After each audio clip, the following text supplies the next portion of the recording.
Ezekiel chapter 38.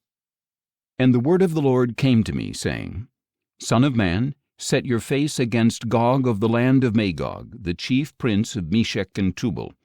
Prophesy against him, and declare that this is what the Lord God says. Behold, I am against you, O Gog, chief prince of Meshech and Tubal. I will turn you around, put hooks in your jaws, and bring you out with all your army, your horses, your horsemen in full armor, and a great company armed with shields and bucklers, all brandishing their swords. Persia, Cush, and Put will accompany them, all with shields and helmets, as well as Gomer with all its troops, and Beth Togarmah from the far north with all its troops, the many nations with you. Get ready. Prepare yourself, you and all your company gathered around you. You will be their guard. After a long time you will be summoned. In the latter years you will enter a land that has recovered from war, whose people were gathered from many nations to the mountains of Israel, which had long been desolate. They had been brought out from the nations, and all now dwell securely. You and all your troops and many peoples with you will go up, advancing like a thunderstorm. You will be like a cloud covering the land. This is what the Lord God says. On that day thoughts will arise in your mind, and you will devise an evil plan. You will say, I will go up against a land of unwalled villages. I will come against a tranquil people who dwell securely, all of them living without walls or bars or gates, in order to seize the spoil and carry off the plunder, to turn a hand against the desolate places now inhabited, and against a people gathered from the nations, who have acquired livestock and possessions, and who live at the center of the land. Sheba and Dedan and the merchants of Tarshish with all its villages will ask, Have you come to capture the plunder?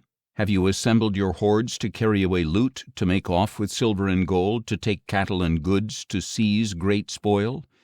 Therefore prophesy, Son of man, and tell Gog that this is what the Lord God says. On that day when my people Israel are dwelling securely, will you not take notice of this? And you will come from your place out of the far north, you and many peoples with you, all riding horses, a mighty horde, a huge army. You will advance against my people Israel like a cloud covering the land. It will happen in the latter days, O Gog, that I will bring you against my land, so that the nations may know me when I show myself holy in you before their eyes. This is what the Lord God says. Are you the one of whom I have spoken in former days through my servants, the prophets of Israel, who in those times prophesied for years that I would bring you against them?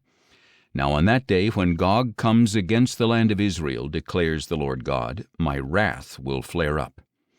In my zeal and fiery rage I proclaim that on that day there will be a great earthquake in the land of Israel. The fish of the sea, the birds of the air, the beasts of the field, every creature that crawls upon the ground, and all mankind on the face of the earth will tremble at my presence. The mountains will be thrown down, the cliffs will collapse, and every wall will fall to the ground. And I will summon a sword against Gog on all my mountains, declares the Lord God, and every man's sword will be against his brother. I will execute judgment upon him with plague and bloodshed. I will pour out torrents of rain, hailstones, fire, and sulfur on him and on his troops and on the many nations with him. I will magnify and sanctify myself and will reveal myself in the sight of many nations. Then they will know that I am the Lord.